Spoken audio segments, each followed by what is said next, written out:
Hello, friends and adventurers, and welcome back to Sally Cat Plays Exile 2, Crystal Souls. Before I head back to civilization, let's do a little more exploring to fill out the map of the honeycomb.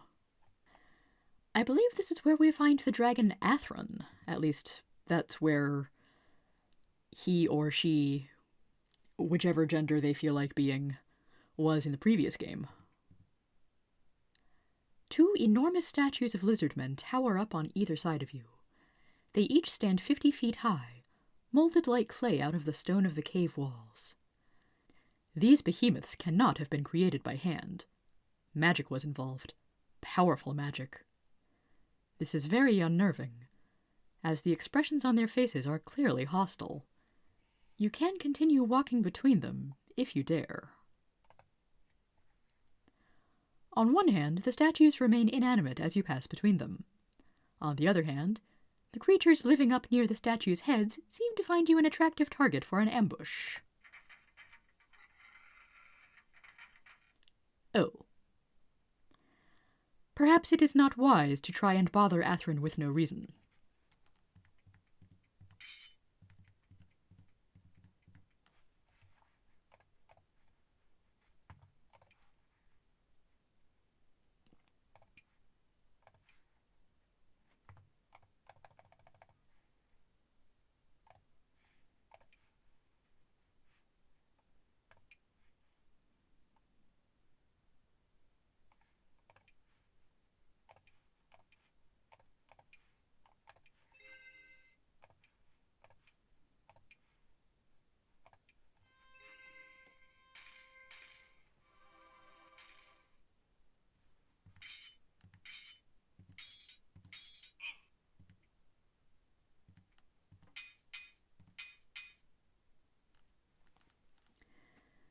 Oh, you've drained Scorn of spell points?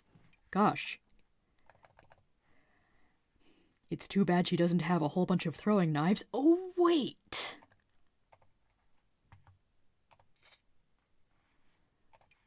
Gosh, it would be nice if she could actually hit things. Also, I've upgraded her to a magic axe from the Blessed Chris because higher base damage. Yay.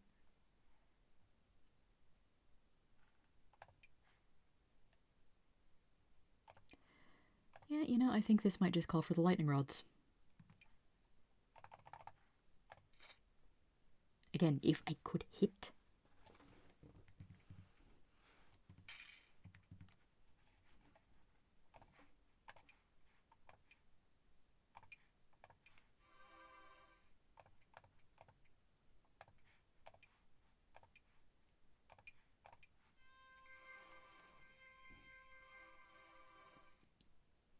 Gosh, why do they hate Scorn so much in particular right now?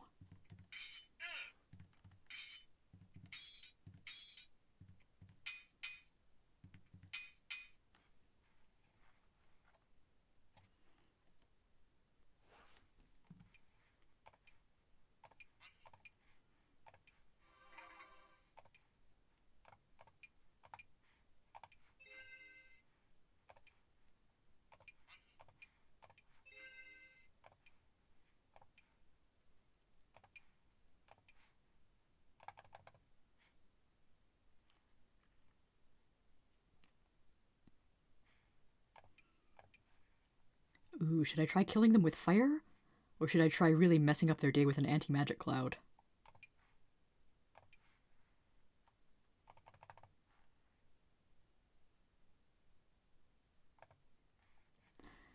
Now they can't cast magic from it.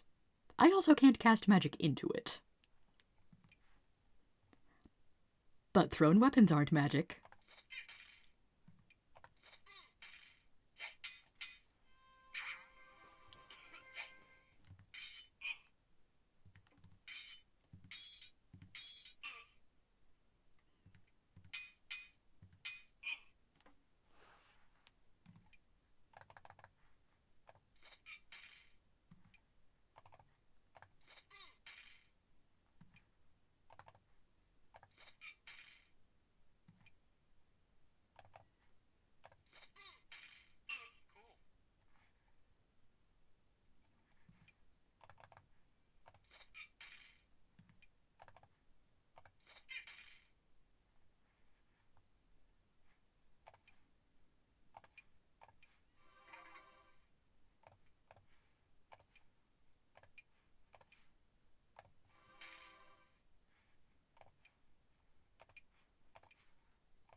was just a little bit painful.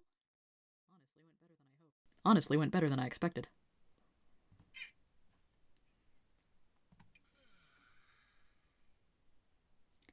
But I think we're going to leave the Dragon Atherin alone for now.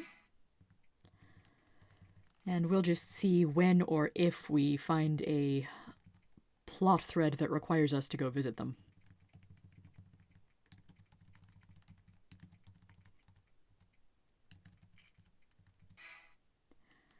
You cross a narrow, natural bridge over a deep chasm.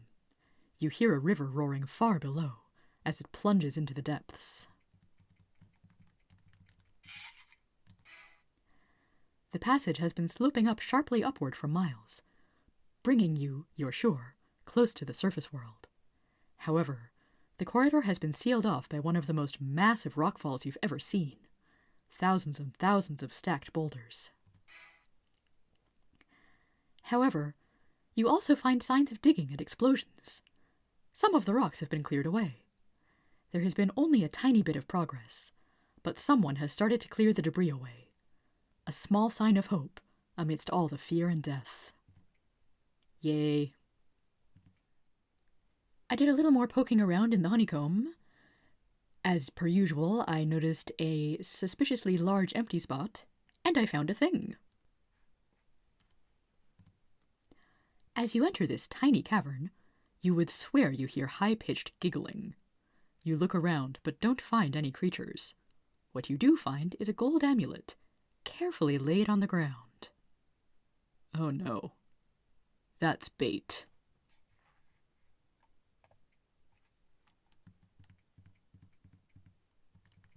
Okay, I very much expected to find a pack of gremlins waiting for us after that.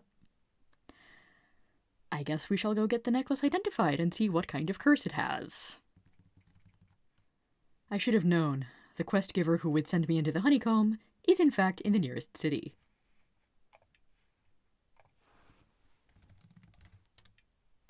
She nods and takes some notes. Well done. I'll pass news of your deed on to the castle, and it'll count towards you getting a higher clearance. Very cool. We've done a few of those quests. We should probably actually go to the castle pretty soon, don't you think? Oh, also, the necklace we found is a gremlin amulet. It is indeed cursed. Although, maybe I can sell it for a good bit? Perhaps the gold is worth something? For all we know, the gremlins are excellent craftsmen. Craft creatures? Something or other.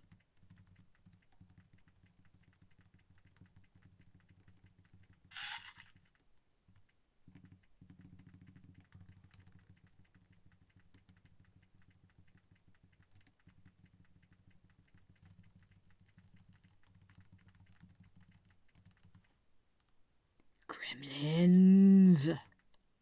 You know what you did. This is an astonishing view, renowned through Exile. The sound end of this huge cave is a fuming, active crater, glowing with fresh magma. I think he means south end.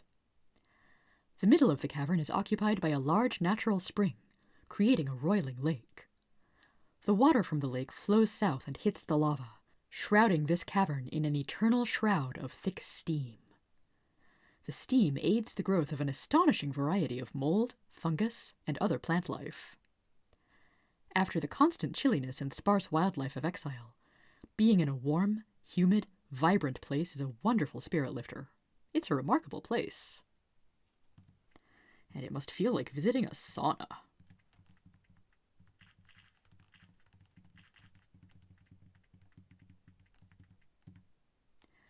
You reach a permanent caravan stop by the lake. This collection of tents and huts is an ever-popular resting place for any and all merchant caravans passing through this area. Normally, the merchants don't welcome visitors. However, in these dangerous times, adventurers are always welcome. Over Mushroom Ale, you hear tales of fast, deadly Empire raids in this area, coming from a fort nobody is able to find. You spend an entertaining night in the company of kindred spirits, and even get some sleep. The next morning, before you depart, one of the caravans offers you the chance to buy some supplies.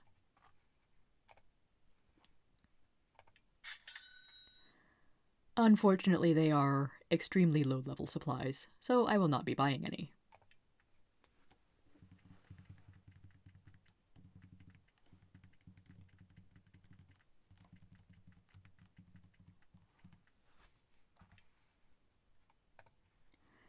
Tower of Magi East, Almeria West, and the castle further west. And the lizard's smart enough not to mess with me. Hello? This looks vaguely familiar from last time. Let's cast a quick firewalk and see if maybe it lasts a little longer now that I'm higher level. You reach the center of the small crater. It's very hot. There's little of interest here. You notice a narrow path leading out to the north that you could follow without taking much damage. Our feet have stopped glowing, but indeed, the north path is safe.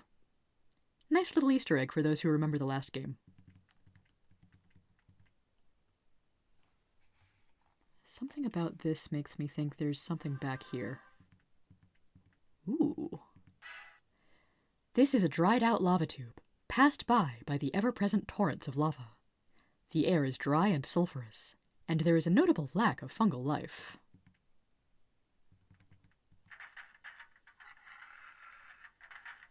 And a surprising abundance of Empire soldiers. I'll fix that. And another hidden tunnel.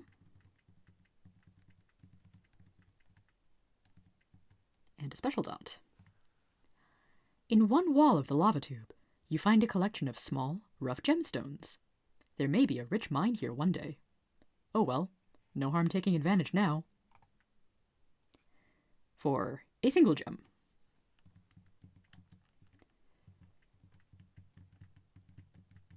And no sign of that hidden Empire fort that's got to be around here somewhere.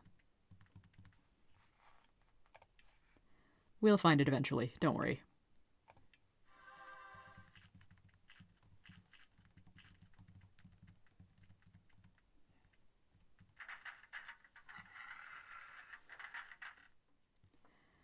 Too many Empire soldiers around these parts. That reminds me, I fought a few groups of soldiers and mages and such in the Honeycomb. Honestly, not sure if they were supposed to be brigands or Empire groups. It could go either way. Way back here, in one of the less frolicked-in corners of the Gremlin's Glade— wait, there's gremlins here? You find a healthy patch of glowing nettle. Take some? Sure.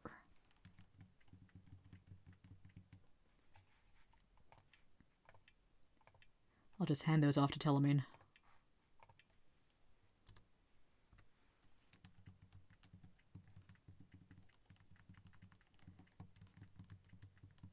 Yet have not actually seen any evidence that this area is frequented by gremlins. You know, aside from the random groups of them running around in the Honeycomb and here.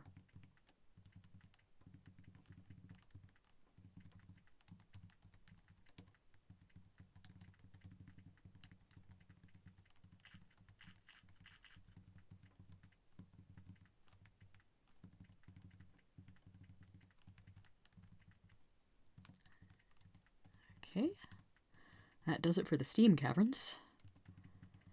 And no introductory message for the Great Cave this time. Maybe it's assuming that since we are exiles who have been here for a while, we are already familiar with the Great Cave. Most of the Great Cave is inhospitable to edible sorts of mushrooms. This area is a pleasant exception. The healthy, happy farmers of this corner of the cave welcome you into their growing town, and invite you to dine with the mayor this evening. You trade news about the war. You talk about what happened in the northern caverns when you were last there, and they tell you how savage battles at the other end of the Great Cave have been stretching everyone's resources to the limit. One woman mutters something about dirty refugees, but you can't quite make it out. After a fine meal and a night's entertainment and rest, you depart refreshed. Before you leave, you are warned to be careful to the north. A bunch of filthy rabble have settled in.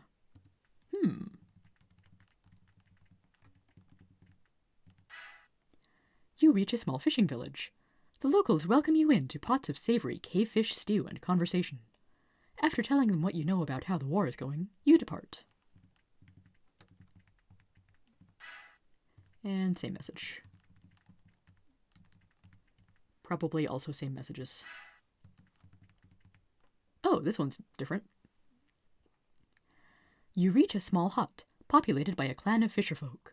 The clan matriarch welcomes you in, but is clearly highly upset. Oh, the misfortune that has befallen us! 2 of my boys are ill, and I have not the money to buy the herbs to heal them. She pulls out a small charm. It is silver, with 3 bright pieces of topaz. But look! This is a fine piece of jewelry I snuck from the surface with me. It is yours for but 500 gold to save my boys. Oh, please, will you help us? At this point, I don't even care if it's a scam. I've got loads of gold. The moment she has the money, she sends one of her daughters north to Almeria to buy the herbs. The family treats you to roast fish in gratitude. And before you leave, of course, you take the necklace. Hooray, we have done a good deed.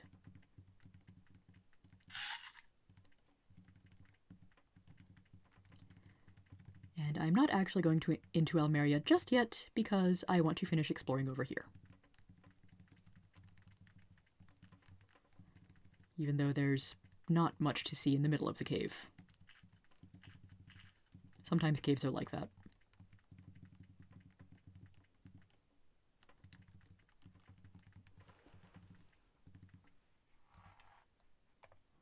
A large sign says, Purgatory. All from the abyss welcome. Exiles stay away. Oh ho. Is this the filthy refugee rabble that other village was talking about? There is a large stone fence blocking off the entrance to this cavern, guarded by a motley assortment of humans, Nephilim, and Sliths. Most of them have bows, and most of those have arrows nocked. A young, muscular woman walks out and motions you forward. She may want to talk to you, and she may want to draw you within range. You are not attacked. When you reach her, the woman introduces herself as Janice and explains who they are. The people in this cave are refugees from the Abyss, a large cave well to the west where people too rowdy or difficult even for exile were placed. The Abyss was taken over by the Empire. Many of its residents were killed, some were enslaved, and the rest fled to other parts of exile. Many came here, to subsist and prepare to defend themselves when the end comes. You can come in, Janice says. We want to be good neighbors, but don't cause any trouble. We're tougher than we look. A gate in the fence is opened, so that you can pass. The guards give you dirty looks as you do.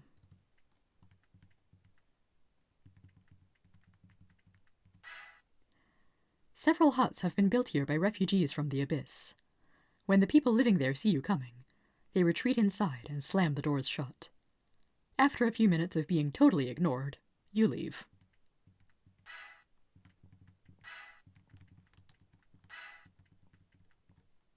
There is a small, ramshackle hut leaning against the wall of this isolated corner of the cavern. When you approach, a man comes out and welcomes you inside. He introduces himself as Scab. Hey, Scab, I remember you. Inside the cramped hut are all manner of thieves' tools, poisons, and other crime accessories. Scab immediately sets about trying to sell them to you.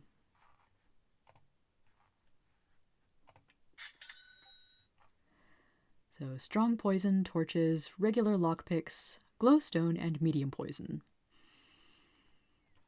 Not a bad selection, but again, way too low level for me at this point, except maybe the lockpicks.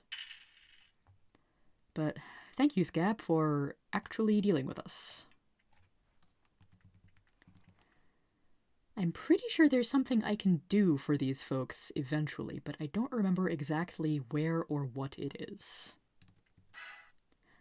The guards at the gate recognize you and reluctantly let you through. But for now, we do have business on the other side of the river. Almeria Bridge. Toll 5 gold. Well, we shall have to pay the toll and explore Almeria in the next episode. Have a good one, everybody.